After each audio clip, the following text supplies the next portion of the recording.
Manchester United are in talks with Joshua Zirkzee's agent over a potential summer transfer. Jadon Sancho now in an advanced stage of exit from the club, and Xavi Simons apparently one of the options that Manchester United are looking at to replace him. These are some of the stories we will be discussing on this morning's live show. But before we get into that, please smash a like on today's video. Let's try and see 200 likes on this evening's show. And if this is your first time watching, please do subscribe to the channel as well. I go live in the morning, in the evening, and if anything breaks during the day, I do also go live. So make sure you get involved. Now, the question I've got for you before we get on to today's show is this. What striker should Manchester United sign this summer? The three players that we're heavily linked to are Joshua Zirkzee, Ivan Toney, and Maximilian Bayer. I think that's how you pronounce his name. I might have said that wrong, but those are the three players that are most likely to come in this window. Guirassy looks like he's going to Dortmund.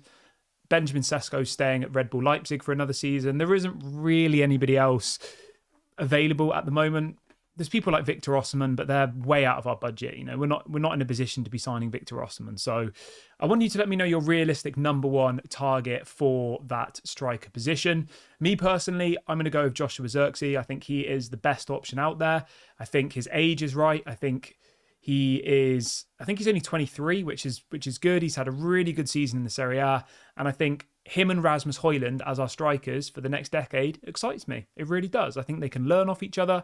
I think they can bounce off each other. And I think there'll be a genuine competition there because neither of them are really, like, I don't want to say established because I think Rasmus had a good season last year. But do you know what I mean? If you bring on Ivan Toney, he's going to want to start every single game.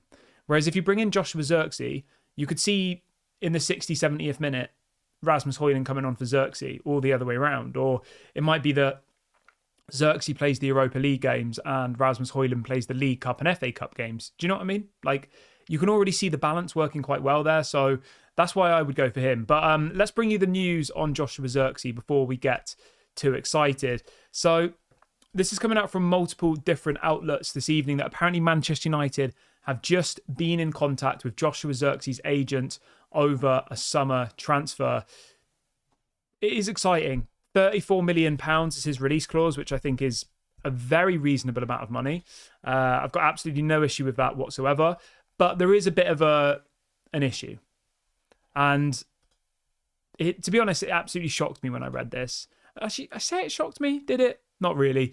But apparently, Joshua Zirkzee's agent is demanding a fee of £12.5 million. That's how much he wants, the agent, to facilitate the deal. So you have to give Bologna £34 million to trigger the release clause. That's the fee for the player. And his agent, his greedy agent, is asking to pocket himself £12.5 million. I mean, that's just mad, isn't it? I know, like, you know, Erling Haaland's and, you know, these top names had massive agent fees and massive player fees and fees going to their fathers and like all of these crazy things. But let's be honest, Joshua Zirkzee is not Erling Haaland, is he? And the thing with the Erling Haaland transfer, it was what, £50 million was the fee that was kind of branded in the media. Erling Haaland was an £150 million player. So the way they worked that out was that, you know, the player, the agent, his family, they wanted the money that effectively Man City had saved. Does that make sense? So Man City got him for £50 million, but they should have been paying about £150 million. Whereas Joshua Zirkzee, I think he probably is worth about £34 million. You know, I don't think he's worth that much more than that. He's had a couple of good seasons. Like, he's not on the level of an Erling Haaland or an Osimhen or an Mbappe or, you know, any of those types of names. He's still a very much up-and-coming player. So it just shows how crazy the world of football's gone. And I think this is something that the footballing UEFA, whoever it needs to be, needs to address. Because for a player's agent to ask for £12.5 million to effectively facilitate a deal which isn't going to be much work, because Manchester United don't need to negotiate with Bologna. They give them the release clause, and then we can speak to him. So it's not like the agent's actually having to do any work, is he? Really, he's going to go to Manchester, say, my player wants 200k a week. Man United will either say yes or no, and that will be it. It's ridiculous. Somebody says in the chat that his agent will price him out of a move if he's asking for this stupid money. I agree. Alan says avoid the deal. We don't like greedy agents. Yeah, it's a difficult one because he's a really, really good player. He's young. He's exciting. He's also Dutch as well, which I know people want to steer away from the Erik ten Hag links, but I don't see an issue with signing a Dutch player. You know, like we only have Malacia. He's the only Dutch player we have. It's not like our whole team is Dutch players. I guess we've got Donny as well, but he doesn't play. Nick says, do you think Ineos will pay Zirkzee's agent fees? Well, they'll have to. If they want to sign him, they'll have to pay it. There isn't any other way around it. They either pay it or he'll go to another club. You know, he might go to Arsenal. There are lots of clubs who are interested in him. It's not just Manchester United. AC Milan are interested, and Arsenal and Manchester United are interested. So it's going to be a relatively difficult deal to do because obviously there's a lot of interest. But Manchester United do have to be careful because I think 34 million is great. That's an absolute bargain. Zero issues with that whatsoever. Really happy. But to then go and give his agent £12.5 million, I think it makes Ineos look weak. I think it makes Manchester United look weak. And it doesn't set we're not going to be a mess around type attitude. Do you know what I mean? Like Ineos have come in and said, we're not going to overpay on players. We're not going to overpay on wages. We're not going to repeat the same mistakes of what the Glazers did over the last 10, 15 years, which was overpaying, stupid wages, stupid agent fees, stupid contracts. Like Ineos are saying we're not going to do any of that. And to allow an agent that much money to effectively do a deal which doesn't actually require any work, let's be honest. There's a release clause. It's a simple deal to do. Really simple. Like Man United could trigger the release clause today and then we could offer him a contract tomorrow and he could come and sign as a Man United player. Like, it's as simple as that. Obviously, he has to do a medical and all the rest of it. But it's not like, you know, Jared Brathwaite, where Everton don't want to sell him and we've got to negotiate for the next 3 months. And then it goes from 40 million to 45 to 46 to 48. Do you know what I mean? Like, it's not that. So, yeah, it's frustrating. But as I said, it's just the way football has gone now. Fred says, do you think there's better value elsewhere? I mean, the alternative for a cheaper option is obviously this Maximilian. I think his name's Maximilian Bayer. Yeah, Maximilian Bayer. He's 21 years of age. He's had a pretty good season in the Bundesliga, plays his football for Hoffenheim. He has scored, let me just have a look. Yeah, he scored 16 goals and got 3 assists in the Bundesliga this season. So he actually got more goals than Joshua Zirkzee did. I think he's an interesting option. I do. And Man United are really, really linked to him. The thing that I like about this player is that he can play as a striker, which is obviously what we want him for. But he can also play as a right winger and a left winger, which I think is good. I think it's, you know, good to have versatile players. You know, imagine if someone gets injured. Imagine if Garnacho gets injured next season. It would be great to have somebody like him who could play on the left wing if we need him to. Whereas, like, I think Joshua Zirkzee is more of an out-and-out striker. If it was up to me, I would go and sign both of them. I personally think we need 2 strikers as well as Højlund, because if you look at some of the great Man United sides over the last 10, 20 years, we've always had 2, if not 3 strikers, always.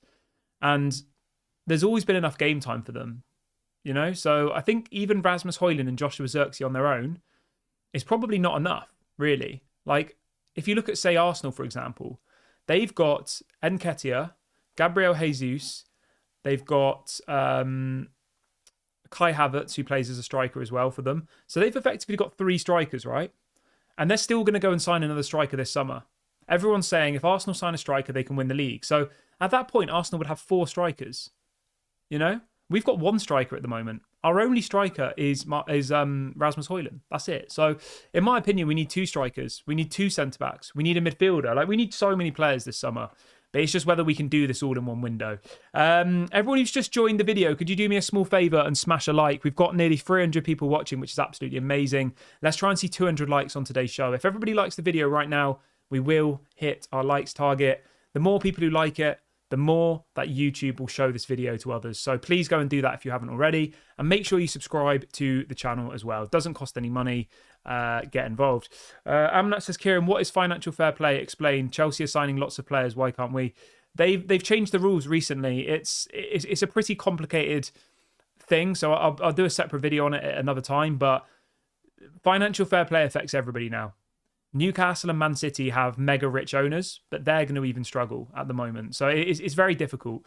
Effectively, to summarise it in a way that relates to our transfer window, Manchester United need to sell players.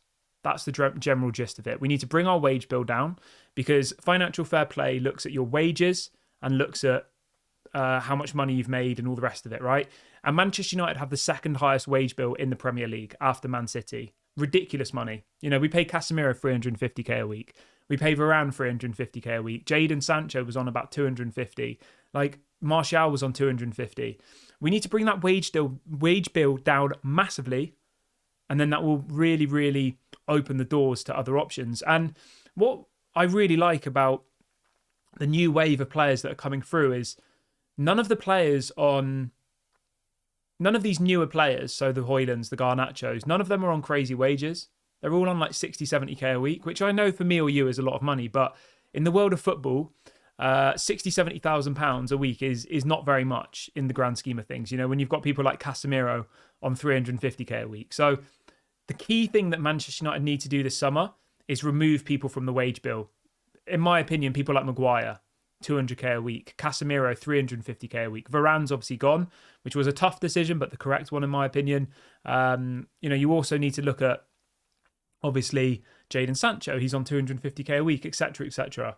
And you need to make those tough decisions because that will massively improve what we can do this season in January and in the years going forward. So, that I can do a whole video on financial fair play at another time, but in Manchester United's case, we just need to bring our wage bill down realistically, and we need to sell players who aren't going to play anymore. The Sanchos, the Donnies, the Hannibals, the Pelistris, etc., etc. That's what needs to happen. Right. Let's talk a little bit about Jadon Sancho then, shall we, quickly? So apparently Juventus have come in for Jadon Sancho, which I think is interesting. I think he'd probably do pretty well in the Serie A. Dortmund are still saying they don't have enough money, which still completely baffles me. How a team that just finished second in runners-up in the Champions League and finished in the top four apparently don't have the money to do the deal. I mean, it's absolutely stupid, isn't it? There's another story coming out here actually from Sky Sports in Germany saying that apparently Manchester United are one of saying that Joshua Zirkzee is one of the top targets for Manchester United, but Manchester United are concerned about the high commissions and demands from the agent fees. It's very frustrating, isn't it? This kind of stuff. Really frustrating, but I don't know. We'll wait and see what happens with that one. Back to Jadon Sancho then. So yeah, Juventus apparently are the most advanced in this deal. Man United are apparently asking for £40 million, which is obviously a hell of a lot less than what we paid for him. I think we paid 73 million for him, which was ridiculous. But Jadon Sancho needs to be moved on. He doesn't have a future at Man United, especially whilst Erik ten Hag is still here. And we need to clear his wages. He's on 250k a week. Even though he's on loan at Dortmund, we're still paying half of his wages. I mean, it's absolutely ridiculous. It's stupid. So the story that we're getting this evening is that apparently Jadon Sancho to Juventus is possible. Dortmund are still interested, but apparently don't have the money. And Manchester United are also now looking at Xavi Simons, obviously incredible player, plays football for PSG, was on loan at Red Bull Leipzig last season. And apparently Man United are interested in doing a loan with an option to buy for Xavi Simons. For some reason, Xavi Simons doesn't want to play for PSG. I don't know why. If anybody knows why, let me know. But yeah, apparently he doesn't want to go to PSG. Apparently he wants to go out on loan again. Maybe he feels like he's not going to get game time. I'm not really sure, to be honest. But I would definitely welcome Xavi Simons at Manchester United. I think he'd be a good option. I think, if we could do a loan deal for him, which meant that we didn't have to spend that much money, I think it would make sense. Because as much as we want Michael Olise, £60 million is ridiculous. I'm sorry. Absolutely ridiculous, realistically. If you've got £200-300 million to spend and you don't need two centre-backs, two strikers, two midfielders, a right-back, a left-back, etc., which we do, then great, go and get Michael Olise. But I just think for us in our current position, is Michael Olise really a priority? We've got Amad Diallo, we've got Garnacho, we've got Rashford, we've got Anthony, who should probably leave. But we've got 4 players in those positions, don't we? And the story is that apparently Manchester United are going to have Amad as a first-team player next season. He's going to get lots of minutes. And apparently Manchester United will not be selling Amad Diallo. Apparently they value him as highly as Garnacho, Højlund and Mainoo. And they see them as the future of this club, which I agree with. I think Amad has shown massive potential, and I think he definitely needs game time. I would much rather see Amad play than Anthony, without a shadow of a doubt. And then I think Rashford and Garnacho can battle it out for that left wing position. I really do. I think either one of those 2 players coming off the bench as an impact sub, whether it's Garnacho or Rashford, I think is great. You know, Rashford, when he comes off the bench, does make an impact, and the same with Garnacho. So I've got absolutely zero issues with Garnacho and Rashford battling it out for that left wing. And then you've got Amad on the right wing and Anthony, which again doesn't really excite me, the Anthony bit. But yeah, when you think we need 2 centre-backs, we need 1 CDM minimum, we need 1 striker minimum, we probably need a new left-back because Luke Shaw's injury prone and Malacia has disappeared off the face of the earth. We probably need a new right-back because Wan-Bissaka's going to leave. Like, do you see where I'm going with this? We desperately need players in positions. And as much of a good player Michael Olise is, and as much of a high potential he has and all the rest of it, yeah, I think it probably isn't a priority. Big ups to Fred, who's just gifted a membership to the Daily Red Devil Members Club. Whoever got given the membership, please do make sure to say thank you in the comments section. But yeah, that's my take on that whole situation. In relation to Sofyan Amrabat, the news this evening is that Manchester United are still undecided on whether to keep Sofyan Amrabat. What do you guys think? Let me know. Should Sofyan Amrabat stay at Manchester United? He's got a release clause of about £19 million, which I think is a perfectly reasonable amount of money for a player of his quality. 27 years of age, proved himself at the tail end of last season, did really well against Man City in the FA Cup final, really well against Brighton, against Arsenal, against Newcastle. He's a quality player. Is he world class? No.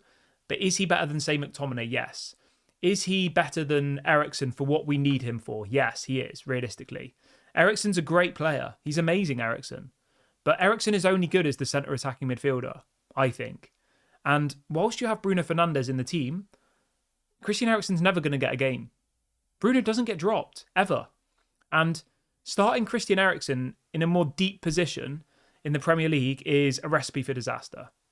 He doesn't have the legs for it anymore, you know? So, obviously they're 2 different players, Amrabat and Christian Eriksen. They're completely different players. One's attack-minded and the other's more defence-minded. But the point I'm trying to make here is, for our current position and our current situation, Sofyan Amrabat is a very valuable player for this team, I think, because McTominay isn't defensive. Casemiro obviously is a CDM, but was terrible last year. Bruno's not defensive. Mason Mount's not defensive. Eriksen's not defensive. Amrabat is really our only CDM, other than Casemiro, who obviously most people think should go. So, yeah, I personally would give Amrabat a contract. And I think for £19 million, it's pretty hard to argue against that. But it'd be interesting to see what you guys think. Would you like to keep Sofyan Amrabat?